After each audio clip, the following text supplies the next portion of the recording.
சுத்துவேன். அதுவும் எஸ்பெஷலி கிராம மக்கள்ல வந்தா பெற்றோர்கள் இதை நான் ஃபர்ஸ்ட் சொல்லணும், உங்க தப்பு கிடையாது. ஆனா உங்களை சுத்தி இருக்கிற சமுதாயம் என்ன பண்ணிட்டு இருந்தோ அதை குறுக்கா போகல நம்ம காப்பி அடிப்போம். என்கிட்ட ஒரு பொண்ணு வந்தது, 17 வயசு தான் இருக்கும். எப்போ 11ல இருந்து 12. இந்த திருச்சி பக்கத்துல ஒரு கிராமம். அவ்வளோ கதறுது. அந்த 17 வயசுல ஏன் அவ்வளோ டிப்ரெஷன், 17 வயசுல ஏன் அவ்வளோ சோகம் சொல்லிட்டு கேட்டா, இதுக்கு ஒரு அண்ணன் இருக்காங்க. அந்த அண்ணன் 400 மார்க் வாங்கினா அம்மாவும் அப்பாவும் அப்படியே தலை மேல வச்சுட்டு கொண்டாடுறது. இந்த பொண்ணு 480 வாங்குது, பெருசா மதிக்கிறது கிடையாது. கொஞ்சோண்டு உருளைக்கிழங்கு மீறுமா எடுத்துட்டு போயிட்டு அந்த அண்ணன் தட்டுல வைப்பாங்களாம். ஏன்னா பையனா மாட்டாங்க. அந்த பொண்ணு படிக்கணும்னு சொல்லிட்டு ஆசைப்படுது.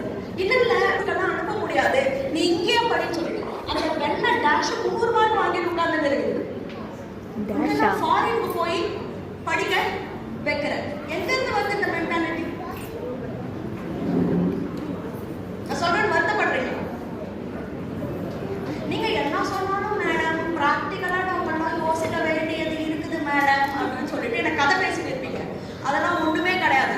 ஒரு பூரா இருக்குதுன்னு வச்சுக்கோங்களேன், அந்த பூரானை நம்ம அடிக்க போறப்போ அந்த பூரா வெயிட் பண்ணி நல்லா நல்லா திரும்பி பட்டுக்கிற நடு முதுகா பட்டு பலான்னு ஒண்ணு போட்டு என்ன பொண்ணுன்னு எந்த பூரா நான் சொல்லுமா? இந்த ஆள் உட்காந்து இருக்கிறது எல்லாம் அந்த மாதிரி 50 பூரானுங்க.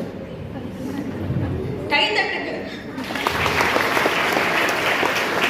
எந்த ஒரு பழக்கத்தை என்ன கேட்டா எங்களை போயிட்டு பசங்க முன்னாடி பூரான்லாம் சொல்றீங்களே அப்படின்னா நான் முன்னாடியே உங்ககிட்ட சொல்லிட்டேன், நம்ம ஜாலியா இதெல்லாம் நான் வந்து தனியா பேசிக்கிறோம் சொன்னா இல்லையாமா?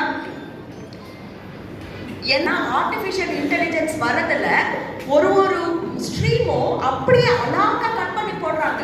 இந்த சமயத்துல என் பொண்ணை நான் கல்யாணம் பண்ணி கொடுக்கணும், என் பையனை நான் இப்படி பெருசாகணும்னு சொல்லிட்டு யோசிச்சிங்கன்னா அந்த எதிர்காலம் வர்றப்போ உங்க குழந்தைங்க ஊனமா போய் உட்கார்ந்துருப்பாங்களே தவிர அவங்களால அந்த எதிர்காலத்தை சமாளிக்கவே முடியாது.